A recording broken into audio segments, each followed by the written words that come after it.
semuanya? Baik. Gimana kabarnya hari ini? Alhamdulillah. Sehat semuanya?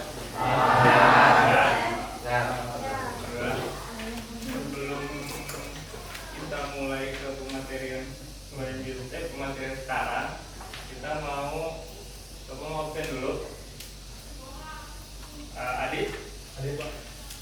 Aisyah, Ali, Iya, Pak. Alwan, Pak. Andika, Bianca, Bintang, Alisa, Fadel, Fabian, Beba, Gilang, Irfan, hadir Pak. Kita lihat Keisha, Kiana, Leoni, Risna, Lulu,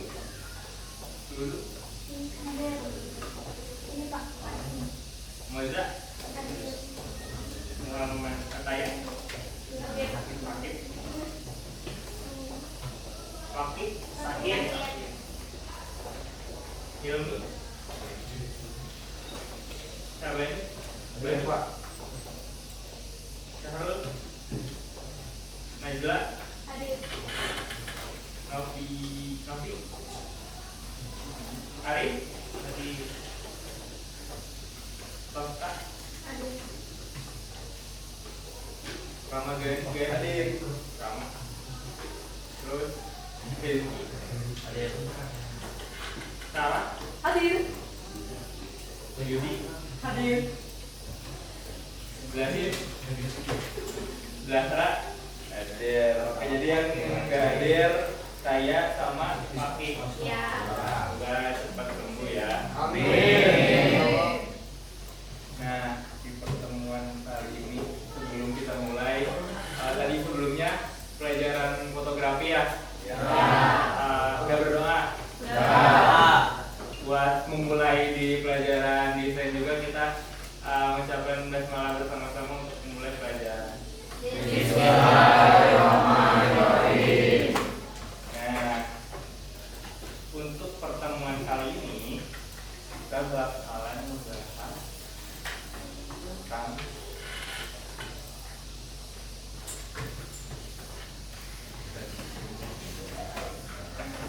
di pertemuan kali ini kita bakal membahas terkait precision in design, di mana fokusnya ada di grid system and optical kerning.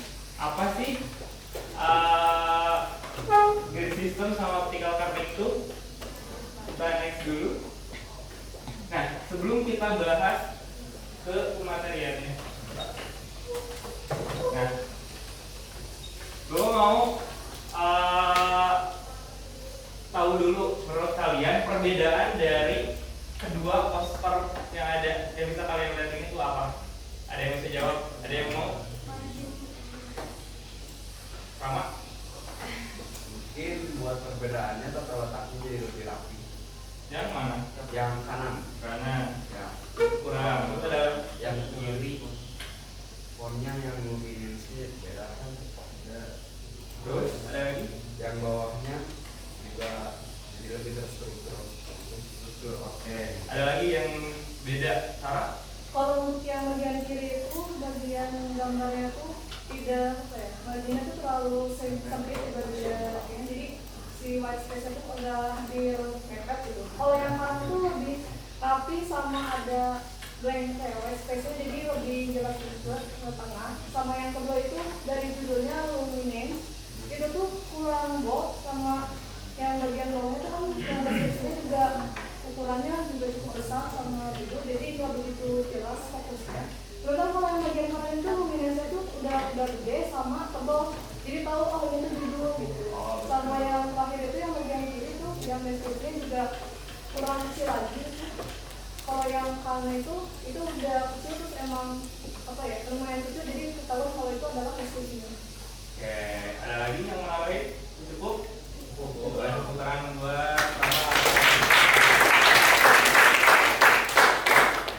dari perbedaan dua poster ini tuh perbedaan dari font sama dari space gambarnya. Nah, itu yang bakalan kita bahas sekarang, ini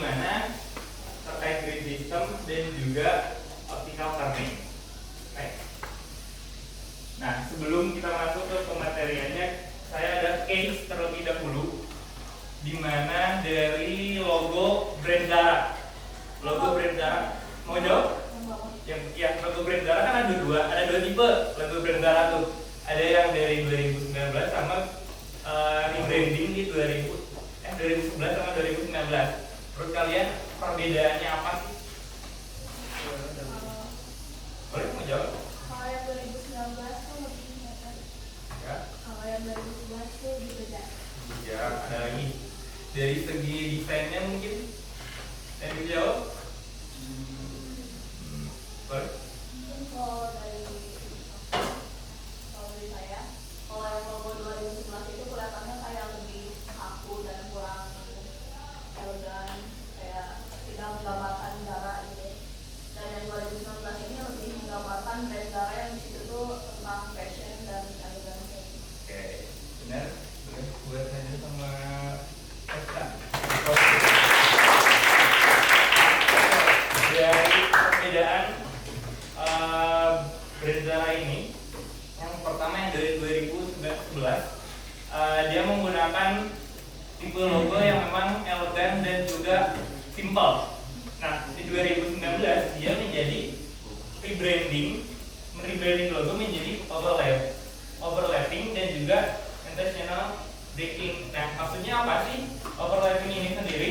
Di mana saling bertumpukan kan, di mana juga dari segi fontnya pun mereka lebih besar dan lebih nyatu, dan juga intentional breaking, di mana si logo brand Zara ini tuh dia nge-rebranding dirinya jadi logo yang memang dia tuh keluar dari jalur ataupun alur desain ataupun aturan desain, tapi dia tetap memiliki sense ataupun fondasi yang kuat terkait desainnya sendiri terkait. Jadi jangan seolah-olah kita tuh udah buat desain ataupun udah buat logo, tapi kita nggak tahu maknanya kayak gitu. Jadi dari rebranding Zara yang baru ini sendiri, mereka tuh nge-rebranding buat kita tuh berani beda dengan desain yang overlapping kayak gitu.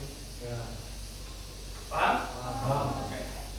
Next, kita masuk ke poin intinya. Dari precision sendiri, kita mau bahas terkait precision. Precision itu tuh apa sih? Ada yang mau jawab dulu sebelum saya jelasin? Ya ada. Precision ini sendiri yaitu sebuah kepresisian atau sebuah patokan khusus untuk pembuatan dalam desain, yang dimana dalamnya ini sendiri ada grid system dan juga optical kerning sebagai pemangku ataupun mungkin pendukung dari precision yang akan dibuat, yang dimana nanti si grid system ini sendiri membahas terkait margin, kolom, dan juga hal-hal yang memang terkait hierarki dari grid system. Lalu juga untuk optical kerning ini sendiri, mungkin dari kalian pernah ada yang bahas ataupun ada yang pernah cari-cari tentang optical kerning atau jarak antara font? Belum? Nah, optical kerning ini sendiri poin intinya tuh jarak antar font. Jadi disatuin, ini jarak antar elemen dan ini jarak antar font, antara grid dan juga optical kerning. Kita bahas terkait grid system terlebih dahulu. Jadi grid system, sebelumnya kalian kan udah ngedesain banyak nih, ngedesain berbagai macam tugas desain yang udah kalian buat. Apa sih yang menurut kalian grid system tuh? Bagi bantu. Ada lagi? Komposisi. Udah? Cukup ya.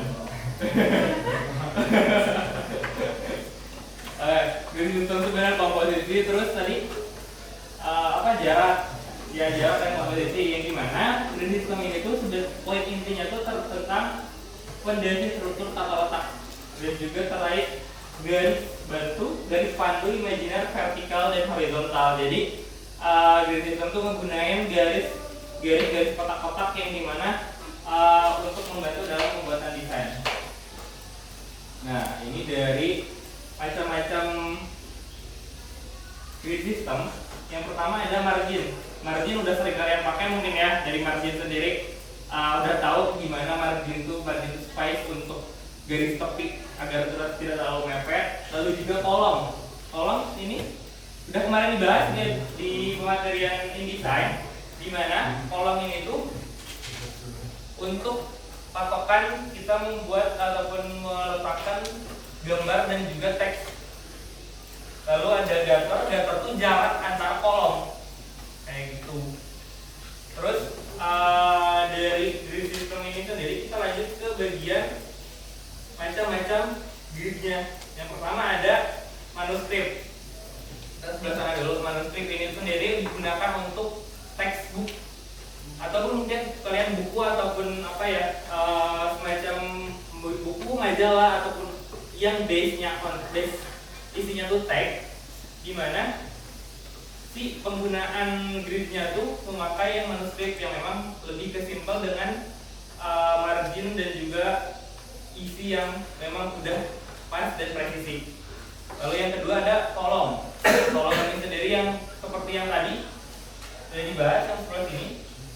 Kolom ini garis ke bawah, garis vertikal yang memang untuk membantu dalam peletakan font dan juga gambar. Lalu di yang terakhir yaitu modular. Dari modular ini sendiri yaitu garis gabungan antara manuskrip dan juga kolom yang dimana menggunakan vertikal dan horizontal dengan penggunaannya yang lebih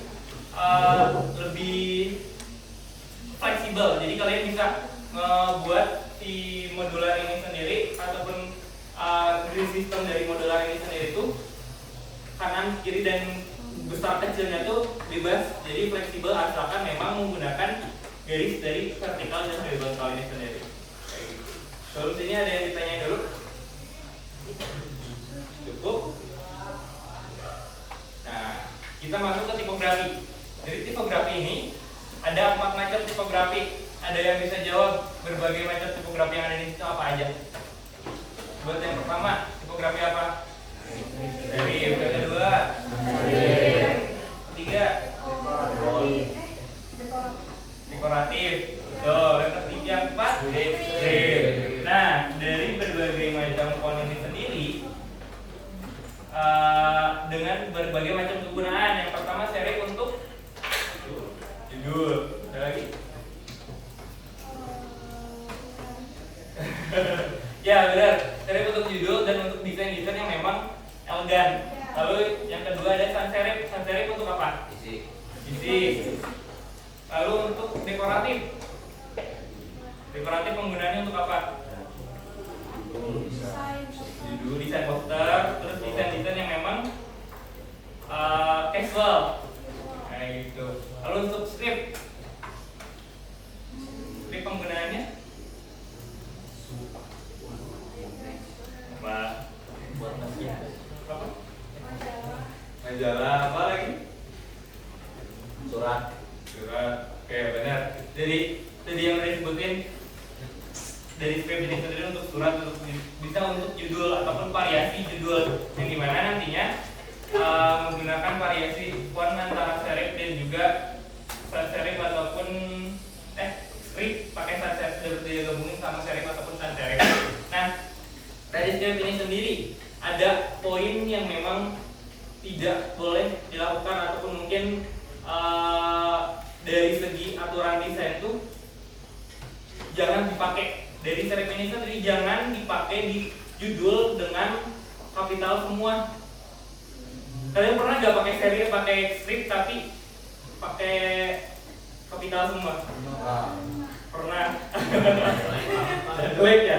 Nah betul, karena script ini sendiri penggunaannya untuk variasi ataupun memang penggunaan kapitalnya hanya di awal. Kalaupun digunakan kapital keseluruhan dengan penggunaan di judul, nantinya itu bakalan bertumpuk dan juga bentrok ya. Dan nantinya segi estetika dan juga komposisinya pun bakalan kurang nantinya tuh. Nah, dari tadi udah jenis-jenis font. Lalu kita ke bagian kerning.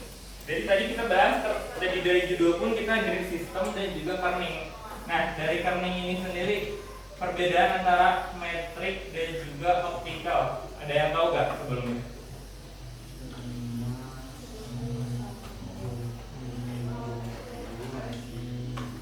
Enggak ada. Belum tahu. Oke, dari kerning metrik. Dari kerning metrik ini sendiri pertemuan antara garis miring huruf dengan garis miring dan garis miring digunakan ataupun jaraknya sesuai dengan apa yang ada di komputer ataupun otomatis sesuai komputer, dan jaraknya pun tidak sesuai dengan aturannya. Nah, kalau yang optical kerning ini sendiri mungkin nanti kalau kalian belajar tipografi secara mendalam, di tipografi ini sendiri bakal membuat tipografi secara manual berdasarkan optical kerning, yang dimana optical kerning ini sendiri pertemuan antara garis miring huruf dengan garis miring huruf itu dia ada di bagian pusat garis miringnya. Jadi kan kalau yang ini garis miringnya di ujung sama ujung. Kalau yang ini tuh jadi garis miring yang di ujung awal dengan garis miring yang kedua di ujung awal ini bertemunya di tengah-tengah kayak gitu. Nah, biar kita tahu apa sih bedanya metrik dan juga optical kerning, kita sebelum ke situ bakalan bahas dulu terkait spacing rate, di mana ada leading jarak antara baris kalimat, lalu ada tracking garis antara baris jarak antara keseluruhan huruf, dan juga kerning. Kerning itu yang tadi dibahas, yang mana jarak antara huruf. Nah, biar kalian gak terlalu pusing di bagian kerning ini sendiri, kita bakalan coba buat dari latihan dari si kerning.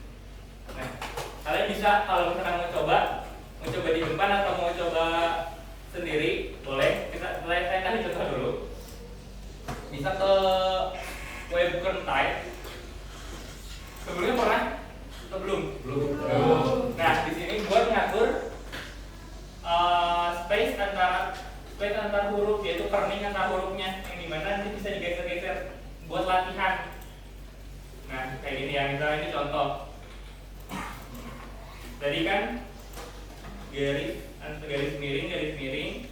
Terus kalau misalnya garis miring sama garis miring itu dibuat jaraknya berdempetan. Kalau misalkan garis miring ketemu yang bulat kayak gini, dibuat jaraknya agak jauh sedikit. Kayak gini. Kita cek ya. Saya juga masih belajar. Kita coba. Skornya. Saya mau coba sini. Aku Bang. Boleh sini. Bentar, ini skor keseluruhannya dulu. Play game. Nah, boleh.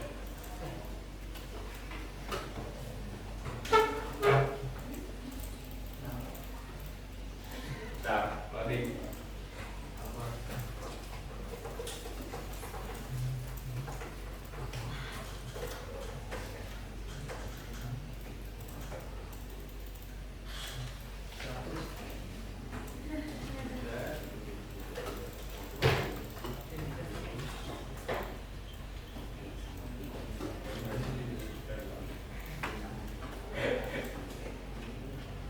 Nah, tinggal gitu.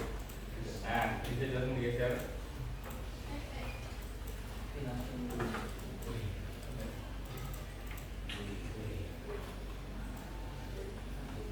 Nah, yang ujung sama yang ujung itu patokannya. Jadi yang diubah itu yang tengah. Yang di bawah. Iya.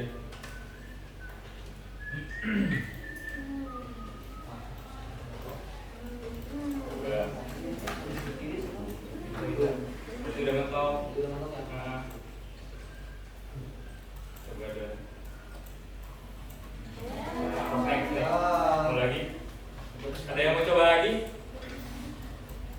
Boleh Pak.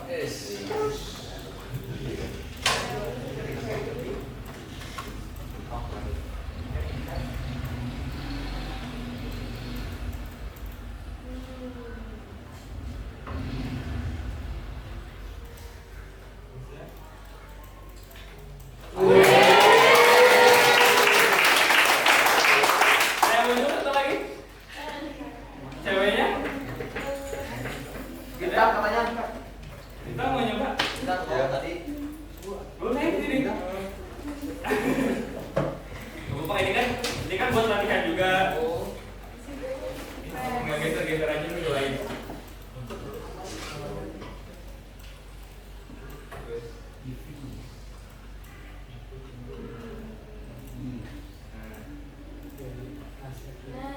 Oh iya 200 gitu.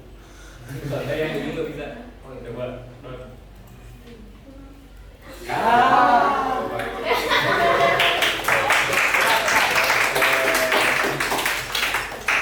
Dari keren type ini sendiri bisa kalian coba di rumah untuk penggunaannya seperti apa ataupun untuk latihan, karena nantinya ke depannya ataupun mungkin ke dalam desain-desain yang akan dibuat ini cukup berpengaruh, karena si kerning antar huruf tuh secara visual mungkin nggak terlalu nggak terlalu diperhatikan, tetapi memang menjadi poin penting dalam sebuah desain. Gitu. Nah, dari kita udah coba dari kerning. Nah, oke. Materinya udah beres. kita hari ini gak ada praktek, gak ada tugas, jadi kalian bisa latihan untuk di web tadi current type, bisa kalian search aja current type method. Nantinya akan ada tugas di pertemuan selanjutnya yang berkaitan dengan tipografi, jarak antar huruf di tipografi. Nah, kesimpulannya ada yang bisa nyimpulin dulu gak sebelum saya menyimpulkan terkait grid system dan juga optical kerning? Ada yang kalian tangkap? Adit mau? Tadi apa? Tadi apa? Boleh dari yang kamu tangkap atau pemahaman kamu terkait materi yang tadi dibahas?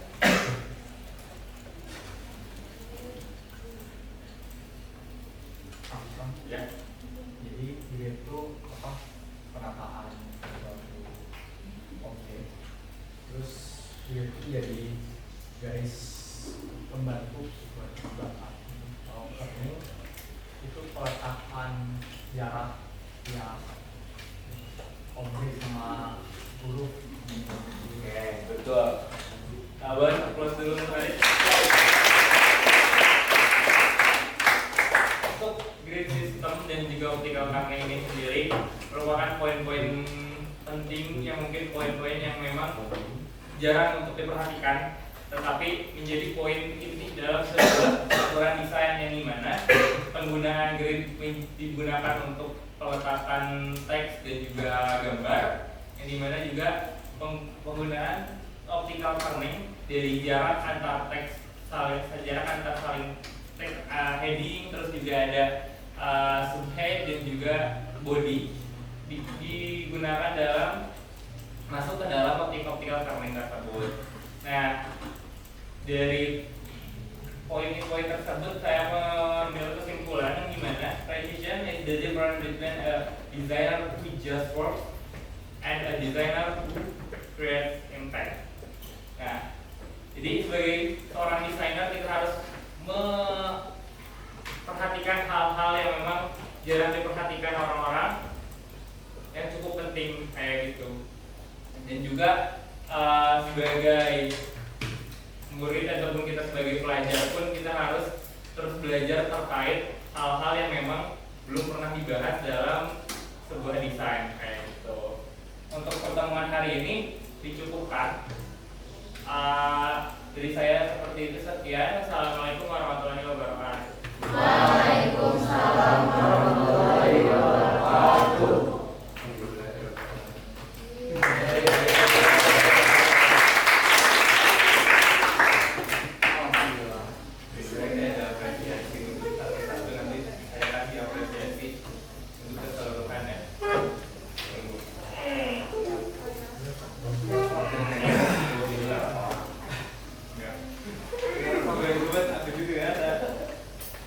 Benar,